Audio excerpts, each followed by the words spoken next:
देखो ये complex number से एक बहुत अच्छा क्वेश्चन है जो बनता है, ये आइडेंटिटी बेस्ड क्वेश्चन है।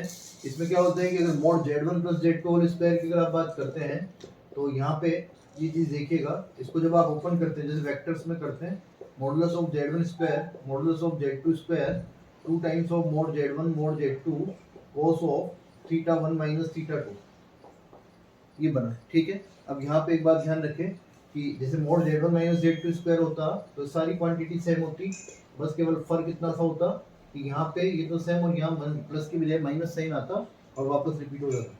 अब आपको कंडीशन देके पूछा जाता है, दो तरह से क्वेश्चन यहाँ पे आपको ऑप्शंस मिलेंगे, एक तो आर्गुमेंट का रिलेशन आपको मिलेगा, एक z1 अपॉन z2 के बारे में आपसे पूछा जाएगा। तो आप यहाँ पे ध्यान से देखें, ये दोनों आइडेंटिटीज अगर इक्वल हैं तो ऑब्वियसली आप समझ सकते हैं कि ये पैरामीटर तो पहले से इक्वल था, जो इन दोनों में डिफरेंस आ रहा था वो इस प्लस और माइनस साइन की वजह से यहाँ पे डिफरेंस आ रहा है। तो ऑब्वियसली क्या होना चाहिए कि ये जो प्लस और माइनस का डिफरेंस ला रहा था जो चीज, ये पूरा पैरामीटर, ये पूरा फैक्टर जो है वो यहाँ से जीरो हो जाए। तो अगर ये जीरो होगा तो ये दोनों क्वांटिटीज क्या हो जाएंगी, इक्वल।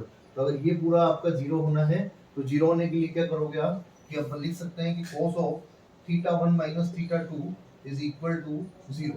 अब cos जो है जीरो कब होता है, जब एंगल 90 डिग्री यहाँ पे होगा, यानी कि आप कह सकते हैं कि theta 1 minus theta 2 is angle pi by 2। तो अपन यहाँ से कह सकते हैं वापस से theta 1 is nothing but argument of z1 and theta 2 is argument of z2। तो आपको एक रिलेशन मिल जाएगा, argument of z1 minus argument of z2 is equal to pi by 2। ये आर्गुमेंट का रिलेशन है। सिमिलरली अगर आपको एक रिलेशन मिलता है, आपको ऑप्शंस मिलते हैं z1 और z2 की फॉर्म में, तो ये जो आर्गुमेंट फंक्शन होता है, ये आर्गुमेंट फंक्शन log की तरह ऑपरेट होता है। तो जैसे log में log m अपॉन n होता है, log m minus log n, वैसे यहाँ argument of z1 minus z2 को आप लिख सकते हैं कंबाइन करके argument of z1 upon z2, और ये कितना है पाई बाय 2।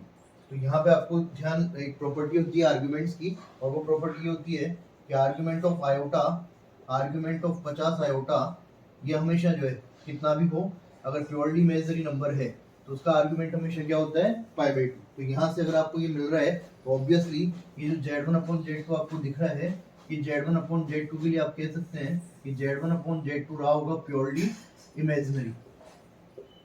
तो इस टाइप से दोनों का आंसर आप दे सकते हो। आर्गुमेंट का रिलेशन अगर पूछा गया तो argument of z1 minus argument of z2 equal to pi by 2, और z1 अपॉन z2 के बारे में पूछा गया तो आप कहेंगे कि z1 upon z2 will be purely imaginary.